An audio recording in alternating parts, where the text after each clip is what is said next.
الحمد لله نحمده ونستعينه ونستغفره ونؤمن به ونتوكل عليه ونعوذ بالله من شرور أنفسنا ومن سيئات أعمالنا من يهده الله فلا مضل له ومن يضلل فلا هادي له ونشهد أن لا إله إلا الله ونشهد أن سيدنا حبيبنا وشفيعنا محمدا عبده ورسوله صلى الله عليه وسلم تسليما كثيرا كثيرا. أما بعد فأعوذ بالله من الشيطان الرجيم. بسم الله الرحمن الرحيم. يا أيها الذين آمنوا أنفسكم وأهليكم نارا وقودها الناس والحجارة عليها ملائكة غلاظ شداد لا يعصون الله ما أمرهم ويفعلون ما يؤمرون. صدق الله العظيم. وقال النبي صلى الله عليه وآله وسلم المسلم من سلم المسلمون من لسانه ويده اور كما قال علیہ الصلوۃ والسلام اس قوم کو شمشیر کی حاجت نہیں رہتی تو جس کے جوانوں کی خودی صورت فورا شاہی کبھی پرواز سے تھک کر نہیں گرتا پردم ہے اگر تو نہیں خطرہ افتاد. حضرات اسٹیج پر الحاج سکندر صاحب، ماسٹر منظور عالم صاحب، ماسٹر مجیب صاحب، بزرگوں کی بڑی جماعت ہے، سامنے سامعین کی ایک بڑی جماعت ہے، بچوں اور بچیوں کا یہ پروگرام 2 دن سے چل رہا ہے. میرے لیے سب سے بڑی خاص بات یہ ہے کہ جناب مولانا ناہید حسن صاحب بڑے بھائی جو آپ کے چلنیا گاؤں کی نمائندگی دربھنگہ میں کر رہے ہیں، دربھنگہ سے حیدرآباد تک ان کی نمائندگی ہو رہی ہے چلنیا گاؤں. اور بھائی جناب قاضی جرجیس اکرم صاحب جو چلنیا گاؤں کی نمائندگی بیگو سرائے میں کہ قاضی ہی نہیں ہمارا شریعہ پھلواری شریف بہار اڑیسہ جھارکھنڈ کہیے ہر جگہ ان کا نام پہنچ رہا ہے. بھائی جنید اکرم صاحب حکم کے فرائض انجام دے رہے مولانا عبدالسبحان صاحب اور سب سے بڑی قربانی دینے والے جناب مولانا رحمت اللہ قاسمی صاحب. بڑی اچھی بات کہی ہمارے بڑے بھائی جناب ناہید حسن صاحب نے. سر پھرو کی جماعت جو رزق لینے والی جماعت ہوتی ہے وہ جوانوں کی جماعت ہوتی ہے. آقا مدنی محمد مصطفیٰ صلی اللہ علیہ وسلم تاریخ میں لکھا ہوا ہے کہ آقا مدنی محمد مصطفیٰ صلی اللہ علیہ وسلم نے ایک بار جب اختلاف ہو گیا تھا، جوانوں کی رائے الگ ہو گئی تھی، بزرگوں کی رائے الگ ہو گئی تھی، تو آقا مدنی محمد مصطفیٰ صلی اللہ علیہ وسلم نے غزوہ احد کے موقع پر کس کی رائے پر عمل کیا؟ زور سے بولی. جوانوں کی رائے پر عمل کیا. لکھا ہوا ہے روایت میں تنازل الرسول صلی اللہ علیہ وسلم الی رأی شبان. آپ صلی اللہ علیہ وسلم نے جوانوں کی رائے پر عمل کیا اور گھر گئے زرا پہن کر کے نکل گئے. میدان میں جا کر کے آپ صلی اللہ علیہ وسلم نے اسلام کے خلاف اٹھنے والی آواز کو کچلنے کا سامان کیا. کہیے سبحان اللہ.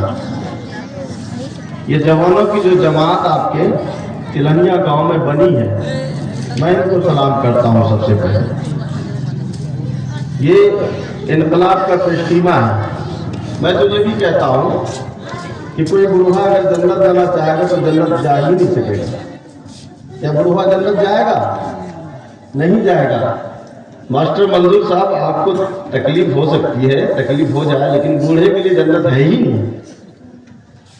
ایک بڑھیا آئی تھی آقا مدنی محمد مصطفیٰ صلی اللہ علیہ وسلم سے پوچھنے کے لیے کہ ہم جنت میں جائیں گے، تو اللہ کے رسول نے یہی کہا کہ بڑھیا تو جنت نہیں جائے گی. رونے لگی. یہ کیسے نبی آئے ہیں صرف جوانوں کو جنت میں داخل کرنے کے لیے آئے ہیں، بڑھیا کے لیے ان کی جنت میں کوئی جگہ ہی نہیں ہے. آقا مدنی محمد مصطفیٰ صلی اللہ علیہ وسلم نے ایک بات بھی آپ نے غلط نہیں کہی ہے. آقا مدنی محمد مصطفیٰ صلی اللہ علیہ وسلم نے کہا کہ نہیں، بڑھیا بھی اگر جنت جانا چاہتی ہے تو اس کے لیے اس کو جوان ہونا پڑے گا. کہیے سبحان اللہ، بولیے نا، پیسہ کوئی تھوڑی مانگ رہا ہے آپ سے. سبحان اللہ. اور بوڑھا بھی جنت جانا چاہتا ہے تو اس کو جوان ہونا پڑے گا، تبھی جنت جا سکتا ہے. بہت خوشی کی بات ہے کہ ماسٹر منظور صاحب جو آپ کے مؤذن ہیں، جن کے بارے میں روایت یہ کہتی ہے کہ سب سے لمبی گردن کس کی ہوگی؟ مؤذنوں کی ہوگی. سب سے بڑا اونچا مقام ان کا ہوگا، سب سے زیادہ عزت اس کی ہوگی. وہ آدمی دور سے نظر آئے گا حشر کے میدان میں. جب آدمی پریشان ہوگا تو ایسا آدمی بہت دور سے نظر آئے گا. آپ کی پرانی جامع مسجد کے مؤذن جناب ماسٹر منظور صاحب نے جو عزم لیا ہے، وہ کوئی بوڑھا عزم نہیں لیا ہے یا بوڑھا والا عزم نہیں لیا ہے. انہوں نے ایک جوان ہو کر کے عزم لیا. اللہ تعالیٰ ان کو پوری عمر جوان رکھے. کہیے آمین. مولوی کے بارے میں بھی یہ کہتے ہیں کہ مولوی جو ہے نا کبھی بوڑھا نہیں ہوتا ہے. کیوں نہیں ہوتا ہے بوڑھا؟ اس لیے کہ وہ بچوں کے ساتھ رہتا ہے. ہم کہتے ہیں کہ آپ دیکھ لیجیے مولویوں کو، اگر بہت بوڑھا بھی ہو گیا ہے تو اس کے مزاج کے اندر شگفتگی ہوتی ہے، ان کی باتوں میں تازگی ہوتی ہے. باتوں بہار والی شخصیت اگر کسی کی ہے تو مولویوں کی ہے. آقا مدنی محمد مصطفیٰ صلی اللہ علیہ وسلم بچوں کو سلام کرتے تھے، اور یہ مولوی بچوں کو سلام سکھاتے ہیں، تربیت کرتے ہیں، بچوں کے درمیان رہتے ہیں. جو بچہ کبھی اپنی صحت کے بارے میں شکایت نہیں کرتا ہے کہ حضرت ہم کو گیس بن گئی ہے، کوئی بچہ یہ نہیں کہتا ہے کہ حضرت ہم کو تکلیف ہو گئی ہے. اسلام تو اس کا بھی اعلان کرتا ہے، یا ایھا الذین آمنوا مع الصادقین، سچوں کے ساتھ رہو. کیا مطلب ہوتا ہے اس کا؟ مطلب اس کا صاف ہے، واضح ہے. صحبت صالح کنت ترا صالح کنت، صحبت طالح کنت ترا طالح کنت. اگر اچھی صحبت میں رہتا ہے کوئی بندہ اچھا ہو جاتا ہے. اگر سچوں کی صحبت میں رہتا ہے تو سچا ہو جاتا ہے. اگر جھوٹوں کی صحبت میں رہتا ہے تو جھوٹا ہو جاتا ہے. تو میں یہ کہہ سکتا ہوں کہ ایک آدمی اگر ہر وقت اپنی صحت کے بارے میں تکلیف کی باتیں سنتا ہے تو وہ بھی بیمار ہو جاتا ہے. ہم یہ نہیں کہتے ہیں کہ بڑھوا سب کو سماج اور معاشرے سے نکال دیجیے، لیکن اسلام یہ ضرور کہتا ہے کہ بڑھوا سب کو بھی جوان ہونا پڑے گا. اس لیے کہ آپ چلانیہ کے ہیں، آپ یہ کہہ رہے ہیں کہ ہم 70 سال کے ہو گئے. یہ مولوی کھڑا ہو کے کہہ رہا ہے کہ اس کو بھی پڑھنا ہوگا. میں تو یہ بھی بات کہتا ہوں کہ ہر آدمی کو جو ایمان والا ہے، کلمہ والا ہے، مذہب اسلام کا ماننے والا ہے، قرآن والا ہے، اس کو پڑھنا ہوگا. آقا مدنی محمد مصطفیٰ صلی اللہ علیہ وسلم نے بھی یہی کہا تھا. 40 سال کے ہو گئے تھے، فرشتہ پیغام لے کر کے آیا، قرآن لے کر آیا، اس کی پہلی آیت لے کر آیا. غار حرا میں آپ تشریف فرما رہے تھے، فرشتے نے یہی کہا کہ اللہ کے رسول آپ کو پڑھنا ہوگا. اللہ کے رسول نے کسی مکتب میں، آپ کی جو معذور قرآن مکتب میں اللہ کے رسول نہیں پڑھے تھے، کسی مکتب میں نہیں پڑھے تھے، کسی معلم کے سامنے آپ نے لکھنا نہیں سیکھا تھا. آپ نے کہا کہ بھائی میری عمر 40 سال کی ہو گئی ہے، مجھ کو پڑھنا نہیں آتا ہے. لیکن آپ کو معاف نہیں کیا گیا، بخشا نہیں گیا، آپ کی شکایت مانی نہیں گئی، عذر آپ کا قبول نہیں ہوا، بلکہ یہ کہا دوبارہ کیوں سینہ دبایا کہ پڑھنا ہوگا، پھر سے بارہ سینہ دبایا کہ نہیں پڑھنا ہوگا. تو آج اے چلنیا کے لوگوں جو بوڑھے ہو چکے ہو، اگر وہ کہتا ہے کہ مجھ کو میں نے پڑھا نہیں ہے مکتب میں نہیں جانتا ہوں نماز کیا ہے، تو اس کو جاننا چاہیے. اس لیے کہ جس دین کے ماننے والے ہم اور آپ ہیں، اس میں کوئی بھی بوڑھا نہیں ہے، سبھی جوان ہیں. کہیے سبحان اللہ. سبھی بچے ہیں. اس لیے کہ پڑھنا کہاں سے ہے، کہاں تک ہے؟ ماں کی گود سے یہ سفر شروع ہوگا اور قبر کی گود تک یہ چلے گا. کوئی بوڑھا یہ نہ کہے کہ میں پڑھنا نہیں جانتا ہوں، میں دین کی بنیادی باتیں نہیں جانتا ہوں اور میں بچ جاؤں گا. نہیں، آقا مدنی محمد مصطفیٰ صلی اللہ علیہ وسلم کو منہ نہیں دکھا پائیں گے، اور آپ کا قدم میدان حشر میں آپ کا قدم اٹھ نہیں سکے گا. تو یہ عزم لیجئے کہ ہمیں پڑھنا ہے. ہم پڑھنے والی قوم ہیں. پہلی آیت قرآن میں پڑھنے سے متعلق آئی ہے. یہ کہا کہ بھائی دیکھو، چوری کو بھی ختم کرو گے، برائی کو ختم کرو گے.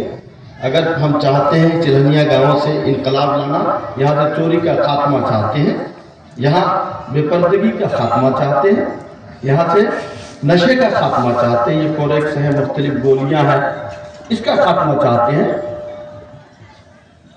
بیٹا باپ کا کہنا نہیں مان رہا ہے، بیٹی شوہر ماں کا کہنا نہیں مانتی ہے، اس چیز کا خاتمہ چاہتے ہیں۔ امیر غریب کے فرق کو مٹانا چاہتے ہیں، بڑوں کا اکرام چاہتے ہیں، چھوٹوں پہ شفقت چاہتے ہیں، اور سب سے بڑی بات یہ ہے کہ ہم چاہتے ہیں آقا مدنی محمد مصطفیٰ صلی اللہ علیہ وسلم کے اس پیغام کو لینا اور لے کر کے کندھے پہ اٹھانا اور دنیا میں اس کی اسلام کی تبلیغ کا ذریعہ بن جانا۔ تو اس کے لیے ہمیں پڑھنا ہوگا۔ اللہ کے رسول نے بہترین امت کا خطاب ہمیں اللہ نے دیا ہے، لیکن اس کے ساتھ ذمہ داریاں بھی ہے۔ کہا کہ بھائی تم خیر امت اخرجت للناس تأمرون بالمعروف وتنہون عن المنکر وتؤمنون باللہ۔ تم بہترین امت اس وقت ہو جبکہ تم یہ کام کرتے ہو، ایمان اللہ پر رکھتے ہو اور آخرت پر رکھتے ہو، اور لیکن تم کو تو پیدا کیا ہے لوگوں کے لیے۔ یہ نبی نہیں آئے گا، نبی والا کام کے لیے تم کو منتخب کیا ہے، اور نبی والا کام کیا ہے بھلائی کا حکم بھی کرنا ہے، برائی سے روکنا بھی ہے، دونوں کام کرنا ہے۔ اگر یہ کام نہیں کر رہے ہو تو بہترین امت کا خطاب تمہارے لیے نہیں ہے، تم اپنی ذمہ داری سے بھاگ رہے ہو۔ آقا مدنی محمد مصطفیٰ صلی اللہ علیہ وسلم کا وہ آدمی سچا عاشق نہیں ہو سکتا ہے، سچا دیوانہ نہیں ہو سکتا ہے۔ آج مسلمان کو مسلمان کا مطلب نہیں معلوم، آج بلکہ مسلمان کا مطلب کیا ہوتا ہے وہ نہیں معلوم ہے، کلمے کا مطلب کیا ہوتا ہے وہ نہیں معلوم ہے، کلمہ کیا کہتا ہے۔ بس بٹوے میں جو ہے دادا کے بٹوے میں پیسہ ملا تھا، اسی طرح وراثت میں اسلام مل گیا، ہمارا نام مسلمان ہے، عبداللہ ہے، عبدالرحیم ہے۔ دیکھیے اسلام کوالٹی کی بات کرتا ہے، کوانٹٹی کی بات نہیں کرتا ہے۔ اب تاریخ کا مطالعہ کیجیے، آقا مدنی محمد مصطفیٰ صلی اللہ علیہ وسلم نے ایک موقع پر کہا کہ ایک زمانہ ایسا آئے گا جب لوگ تم پر اسی طرح ٹوٹ پڑیں گے جس طرح کے بھوکے کھانے پر ٹوٹتے ہیں۔ دسترخوان پر جو بھوکا ہو اور ٹوٹ پڑے کھانے پر، قومیں تم پر اسی طرح ٹوٹ پڑیں گی، تمہارے پیچھے پڑ جائیں گی۔ صحابہ کرام نے کہا کہ کیا آقا مدنی محمد مصطفیٰ صلی اللہ علیہ وسلم اس وقت ہماری تعداد بہت کم ہوگی کیا؟ ہماری کوانٹٹی کم ہوگی، ہم لوگ انگلیوں پہ گنے جائیں گے، یہ اتنی بڑی تعداد ہماری ختم ہو جائے گی؟